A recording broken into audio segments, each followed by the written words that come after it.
Hard to breathe, but that's alright. Hush.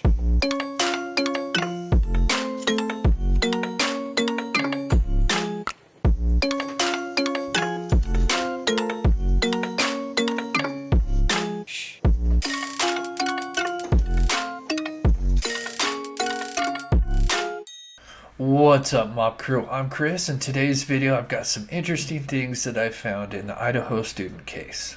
While looking at the probable cause affidavit, I noticed that they had recovered multiple surveillance videos from the nearby area, which captured the suspect's vehicle and more. But where are these cameras located, and what kind of quality can we expect to see? Well, we'll go over that and much more in today's video. But that's alright. Hush.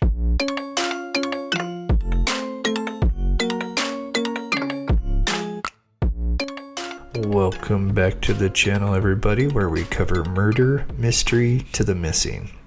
On the early morning of November 13th, 2022, 4 students would sadly have their lives cut short as a terrible monster would come into their home on 1122 King Street and quickly dispatch of the 4 students with a K-bar knife just shortly after 4 a.m. in the morning.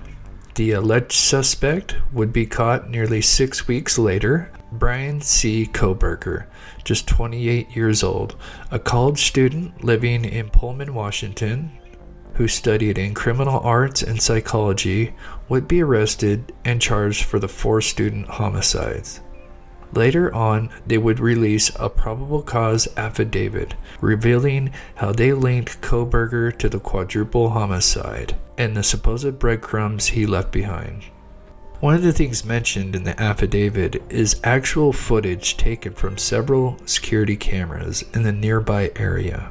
Not only did they retrieve footage from businesses, but they also did a video canvass of the neighborhood looking for any security cameras near the King Road residence. Not only did they recover footage, but according to the affidavit, they recovered footage from multiple residences. According to the affidavit, suspect vehicle 1 is seen driving past the King Road residence almost an hour before the quadruple homicide. They even know that the suspect drove up to the 1122 King Road residence multiple times, one time turning around and driving back to Queen Road, going up Queen Road and making a 3-point turn, and then coming back. So this would mean at the very least they have 2 cameras with 2 different perspectives to cover that much ground. Also note that in the affidavit they mix up King and Queen Street. But not to make it confusing, I will refer to it as it is in the affidavit. So where are these cameras located, and what kind of quality can we expect to see? Well, on this channel, we have covered this case and talked about one of the security cameras before, and that is this light bulb security camera placed outside this home facing west. This home is pretty much the closest and just directly northwest of the King Road residence. But there's a problem. The camera is pointing basically west, away from the former student's residence. But this camera is motion sensitive with 360 capability. It would have made sense for it to capture the suspect driving up to the intersection of Queen and King, and possibly even been able to capture the suspect's vehicle going up the side street where the suspect made a 3-point turn. But it certainly wouldn't have been able to see what the suspect's car did after the car passes the home going east in front of the former student's home, which means there's more than one camera footage that was seized nearby. But before we talk about the next one, I wanted to mention some interesting things about this home. When this all started, many sleuths took to Google Maps to see the location and area, which originally Google did drive down this residence, and you could view the King Road residence.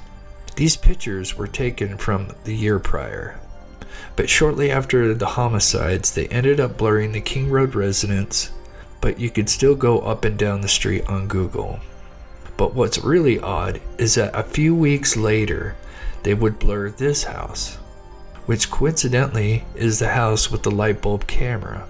And another thing I found interesting is that this picture that was taken later that day of the homicides, where we can see the officers clearly canvassing the neighborhood. Well, a week or so after the homicide, a news reporter did a drive from the grub truck location on Main Street to the King Road residence to see how long it would take to drive. And as she passes the home with the light bulb camera, as she's passing it, you can clearly see that the black light bulb camera is now gone. Now keep in mind, this is only a week or so after the homicides, and supposedly there is a killer on the loose. So why would they take their camera down unless it was confiscated by law enforcement? At first it seems odd. Why wouldn't they just take the memory card from the camera? But I believe law enforcement took the entire device, security camera and all, to make sure that they didn't corrupt the footage by taking out the little micro SD card, which could easily have been lost or misplaced. But this camera was clearly not the only one. There had to have been another camera pointing towards the King Road residence. Considering in the affidavit they know that the vehicle drove all the way up east past the King Road residence, and it's likely the suspect parked in a side parking lot just south of the home where the suspect would be able to gain quick access to the back porch. Clearly, for them to state this in the affidavit would mean there's only a couple of other spots where this other security camera could have been located. Either there is a camera at the Queen Road apartments directly east of the student's home, but that seems unlikely. The other two spots would be a residence off the Queen Road facing east, which is possible, but I believe the most likely spot would be at these residential homes, almost directly across from the King Road residence. And something that would possibly add weight to this theory is the fact that Google has now blurred these exact homes.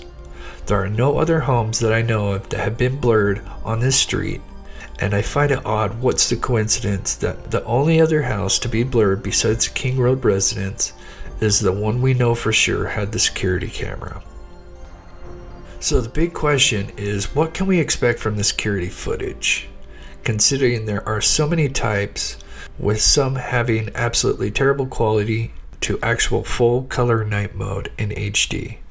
Well, after studying this light bulb camera at the house west of the King Road residence, although I'm not 100%, I believe this is the brand of the light bulb, as I believe it matches up with this one, and it's pointed down just a bit. This camera offers night vision mode in 1080p quality. Although there are better ones out there, this is what we can expect.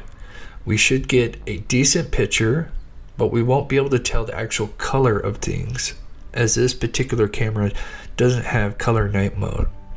It does have audio as well, which most cameras do these days, and I'm going to guess this is the camera that captured the audio of the actual homicide. But clearly there's at least another camera that captured the suspect's vehicle driving past the King Road residence. And perhaps it's possible that this other camera offers color night mode, which offers better results. But either way, most of the latest security cameras come with nighttime mode and 1080p quality, which means at the very least we should be able to tell the make and model of the vehicle. But other things might be a little bit harder to see, like the actual occupants of the vehicle and or the license plate. And in my opinion, going off the Murdoch case, we know cameras don't lie, and I think this could be the smoking gun that either hurts or helps this case. Bryan Kohberger's trial is set for October, but some feel this is really just a placeholder and the trial may not start until next year. But either way, we will update you on the latest. I really hope you guys enjoyed today's video. Let me know your thoughts in the comments below. As always, please smash that like button as it helps YouTube spread the video. Subscribe if you're new to the channel, as we're always covering the latest cases weekly. And thank you so much for watching.